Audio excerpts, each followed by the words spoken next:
Morning, fam. I'm up early this morning outside the grocery store trying to make some last minute runs before Thanksgiving. And, I took some time out to think about some things. Tomorrow, we're going to be with family, of course. Maybe friends if you celebrate Friendsgiving. But most of us are going to be with our family, and we're going to have, a good time with our family. We're going to talk, we're going to chat, talk about the good times, memories we had with them, and, establish new memories. But, we're also going to be dealing with we're going to be dealing with the bad side of it too. We're going to be dealing with those family members that get on us if we put on probably about 2 or 5 pounds or even more weight in the last, year or so.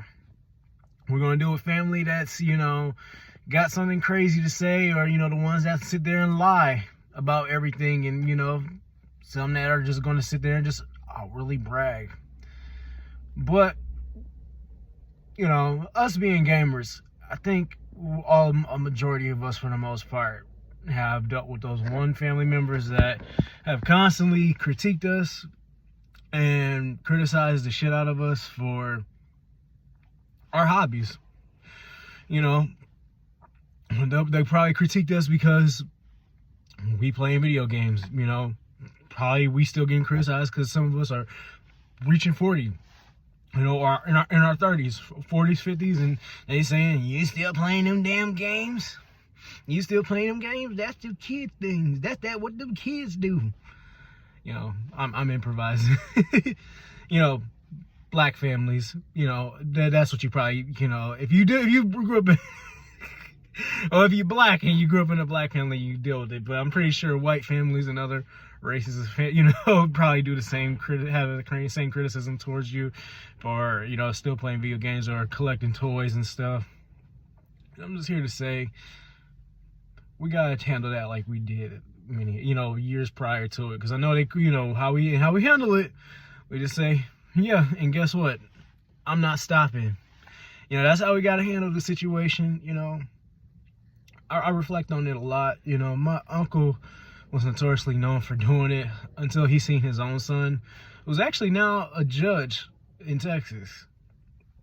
He's a judge. He started off as a lawyer, and now he's a judge. He still plays video games. Whenever I go to my uncle's house and I see him, we'll play Marvel vs. Capcom 2 on PS2.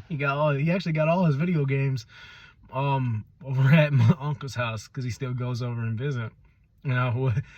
Ironically, now we drinking whiskey and bourbon while we playing. But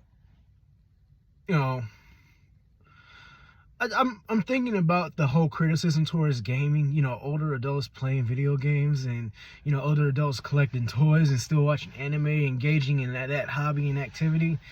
And I just really want, I guess, I'm evaluating the criticism that we've gotten all these years from people that do that, and hey, I'm not saying it, but I'm just saying, now that I'm thinking about it, I'm just wondering, I'm like, was this ever really for kids? Maybe the target audience might have been kids, but so when you look at toy collecting, a lot of toy collectors I know are guys in their 50s and 60s. Hell, a guy who I'm friends with, who I've been knowing since I was 12 or 13 years old. I'm gonna say his name, Henry. He owns a toy shop called the Toy Dimension. I've been going there since I was a kid, and I've known him. I still go to his shop to this day and get Marvel figures and stuff. So I've known him all these years. I've known there was adult collectors all these years, but I feel like, there's adult gamers and, there's way more adult gamers. There's way more adult toy collectors and way more adult anime watchers out there than it is, kids. So, when I hear people say stupid stuff like that, oh, that's for the kids, you're a big kid and whatever, I'm like, no, it's not, even on the Lego pages, when you follow the social media pages, you see there's a lot of old ass dudes on there. Even if you go to Legoland, it's always adults in there. You see kids, don't get me wrong, but you see a lot of grown ass men, and women. It's an escape. I mean, it's an escape from reality, you know, what we have to deal with, whether we pay, you know, because a lot of us as adults, we're paying. Motherfucker, why did you have to do all that shit over here? Sorry. No, but, you know, it's an escape from reality because, you know, we have a lot of responsibilities, especially if you're a parent, man, you know, or especially if you're trying to just pay all bills and stuff like me, you know, or, you know, you have to deal with working overtime or, you know, deal with a job that's killing you.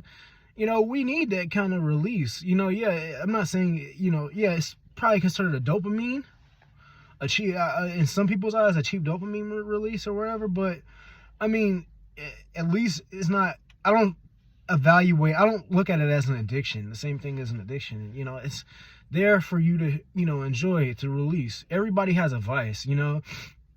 Hell, my wife goes on vacations. You know, that's her vice. You know, she feels really, when my wife is more extroverted. So when she's around people, she feels, you know, like, hey, you know, everything is good. Like, you know, she's able to, you know, feel like herself and be out. You know, me, I'm an introvert. I like to be in, you know, I like to be reading. I like to be playing my games. You know, I like to sit down and create content, you know, and look for, you know, new things I can do, improve all the time. I watch other people, you know, anime. You know, I do toy collections and stuff. So, you know, all I'm saying, fam, when you sitting there at that table with them folks and you shaking their hands, you know, and hugging them, and they say some foul shit, just tell them, yeah, I'm still gaming. Yeah, I'm still watching anime. Yeah, I'm still collecting toys. Vice, you know, et cetera, et cetera. Just tell them that and saying, guess what? I ain't stopping.